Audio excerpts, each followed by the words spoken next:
প্রাণলিচি drink প্রবাসী সংবাদ।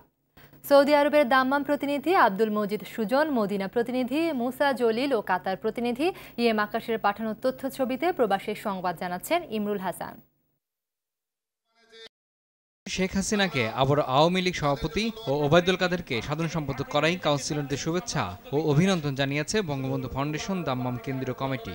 সংগঠনের সভাপতি মোহাম্মদ আব্দুল কুদ্দুসের সভাপতিত্বে প্রধান অতিথি ছিলেন সংগঠনের সিনিয়র সহসভাপতি হাজী মোহাম্মদ রফিকুল ইসলাম। মোহাম্মদ কৌশিক হাওলাদারের সঞ্চালনায় বিশেষ অতিথি ছিলেন সহসভাপতি আবু বক্কর সিদ্দিক, সহসভাপতি সৈয়দ আনিসুর রহমান। প্রধান বক্তা ছিলেন সংগঠনের ভারপ্রাপ্ত সাধারণ সম্পাদক মোহাম্মদ লোকমান হোসেন, শামসুজ্জোহা পারভেজ। এ সময় আরও উপস্থিত ছিলেন আল আম্মারা শাখার সভাপতি সুমন প্রামাণিক, আল খালিদ শাখার সভাপতি লিটন তালুকদার, মদিনাতুল উম্মাল শাখার সভাপতি তোফায়েল আহমেদ, রাহিমা শাখার সভাপতি রেদওয়ান খান রাজন, ৭১ শাখার সভাপতি মোহাম্মদ মুখলেসুর রহমান, মাসুদ আকন্দ হাই সহ অনেকে।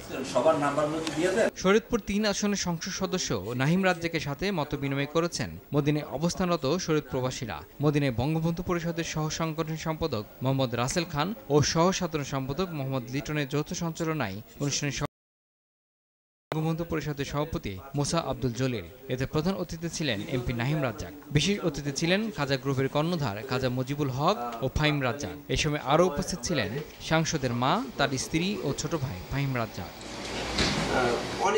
কেন্দ্রীয় কৃষক লীগের সভাপতি, মুক্তিযোদ্ধা, মৌলভীবাজার ২ আসনের সাবেক সাংসদ মরহুম ২৪তম মৃত্যুবার্ষিকী উপলক্ষে আলোচনা সভা ও দোয়া মাহফিল করেছে কাতারে আব্দুল জাব্বার স্মৃতি সংসদ। এম এ সালামের সঞ্চালনায় এতে সভাপতিত্ব করেন সংগঠনের আহ্বায়ক মোহাম্মদ শাহজাহান মিয়া। অনুষ্ঠানের প্রধান অতিথি ছিলেন নজরুল ইসলাম সিসি, কপিল উদ্দিন। বক্তব্য রাখেন জামাল উদ্দিন আহমেদ, আহমেদ জায়েদ, আবু ফায়েজ, জুবাইর আহমেদ, আলাল খান, সিরাজুল ইসলাম হিরো আহমেদ সহ অনেকে। ইমরুল হাসান, RTV।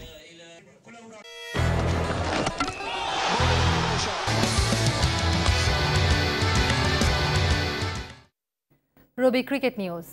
আবারও বাংলাদেশ ইংল্যান্ড সিরিজ প্রসঙ্গ। ইংল্যান্ডের বিপক্ষে